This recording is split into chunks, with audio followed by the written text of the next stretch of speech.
Arkadaşlar merhaba. Bugün size 10 dakikada yüzmeyi öğreteceğim. Gördüğünüz gibi suyun üstünde kalmak için ellerimi, kollarımı, ayaklarımı hareket ettiriyorum.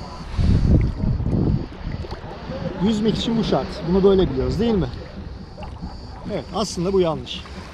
Yüzmek için bu şart değil. Peki şimdi cevaplayın bakalım.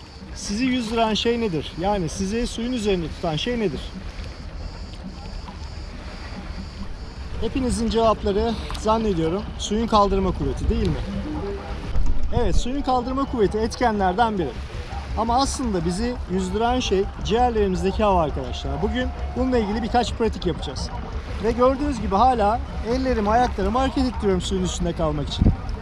Şimdi gerçekten suyun üstünde kalmak için ellerimizi, ayaklarımızı hareket ettirmemiz gerekiyor mu? Gerekmiyor mu? Ciğerlerimizdeki hava bizi suyun üstünde tutmaya yetecek mi? Bunu birlikte görelim. Şimdi ayaklarımı hareket ettirmeyi bırakıyorum. Sadece ellerimi hareket ettiriyorum. Gördüğünüz gibi hala suyun üstündeyim. Şimdi ellerimi de bırakacağım. Bakalım ne olacak? Birazcık hava alacağım.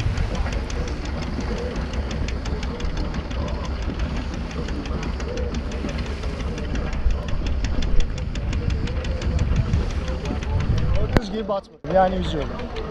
Arkadaşlar bizi yüzdüren şey ciğerlerimizdeki hava. Peki neden batıyoruz? Ya da neden boğulma tehlikesi geçiriyoruz? Bu tamamen ciğerlerimizdeki havayı kontrol etmemizle alakalı.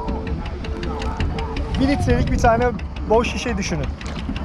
Eğer bunun içerisine ağzına kadar su doldurursanız ve ağzını kapatırsanız bu şişe batacaktır. Bu şişenin içerisine ağzına kadar hava doldurup suya bıraktığınız zaman suyun üstünde kalacaktır. Ciğerlerimizi yani vücudumuzu da bu şekilde düşünebilirsiniz. Şimdi bununla ilgili 3 tane uygulama yapacağım. Birincisi, ciğerlerimde hava yokken vücudum suyun kaldırma kuvvetine nasıl tepki veriyor? İkinci uygulamada ciğerlerimde yarı hava varken vücudum suyun kaldırma kuvvetine nasıl tepki veriyor?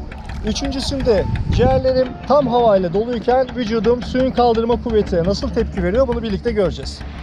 Evet, birinci uygulamamızda ciğerlerimizdeki bütün havayı bırakacağız.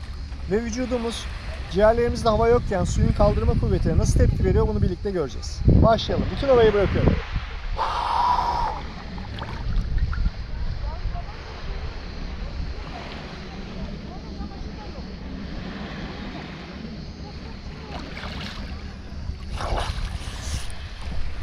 Gördüğünüz gibi batıyoruz. Evet, gördüğünüz gibi ciğerlerimizdeki bütün havayı bıraktığımız zaman direkt aşağı gidiyoruz. Yani batıyoruz. Peki yüzer pozisyonda ya da yüzmeye çalışırken bu nasıl oluyor? Ciğerlerimizdeki havayı bırakıp yüzmeye çalışırsak arkadaşlar yine batmaya başlayacağız. Yani solduğumuz hava bizi suyun üstünde tutmaya yetmeyeceği için bu sefer kollarımızdan ve ayaklarımızdan hareket ederek destek almaya çalışacağız. Bu da bizi yoracak. Şimdi ikinci antrenmanımıza geçiyoruz. Ciğerlerimizi yarım dolduracağız ve suyun kaldırma kuvvetine karşı vücudumuz nasıl tepki verecek görelim. Bütün havayı bırakıyorum ve yarım dolduruyorum.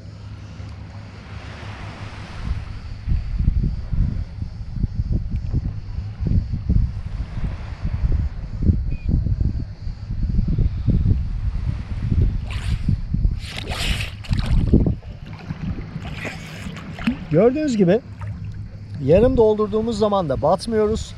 Fakat ağız seviyemizin üzerinde yani burun seviyemizin de üzerinde kalıyor su. Bu da bizim rahatça nefes almamıza yetmiyor. Peki bunu yüzerken uyguladığımız zaman yani yarım dolu ciğerlerle nefes alıp vermeye devam ettiğimiz zaman yüzer miyiz? Evet, bir miktar yüzeriz. Fakat ellerimizi, kollarımızı, ayaklarımızı biraz hareket ettirmemiz gerekiyor. Bu da bizi yoracaktır. Evet, bugünkü eğitimimizin temel konusuna geliyorum. Ve 3. antrenmanımızla devam ediyorum. Ciğerlerimizi tam olarak dolduruyoruz. Ve suyun kaldırma kuvveti ciğerlerimiz tam doluyken vücudumuza nasıl tepki veriyor bunu görüyoruz. Şimdi bütün havayı bırakıyorum ve tam dolduracağım.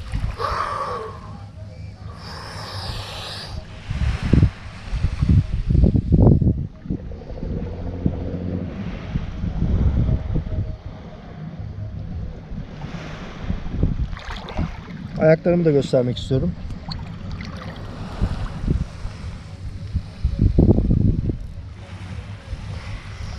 Gördüğünüz gibi yüzmek için herhangi bir çaba sarf etmiyorum.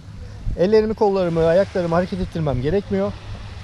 Bir de şu açıdan almanızı istiyorum. Derin nefes alıyorum. Ciğerlerimi tam dolduruyorum.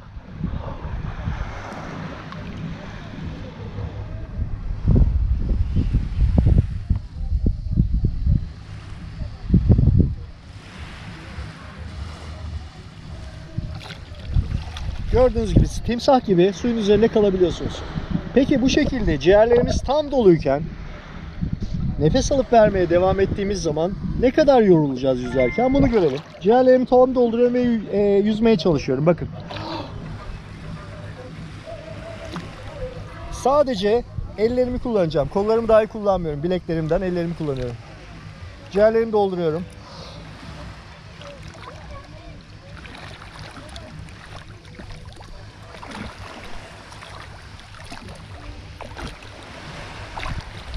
Gördüğünüz gibi hareket edebiliyorum. Ayaklarımı hiç kullanmıyorum. Kesinlikle batmıyorum. Bu arada nefes alıp vermeye devam ediyorum ama nefes alıp verirken ciğerlerimi tekrardan dolduruyorum.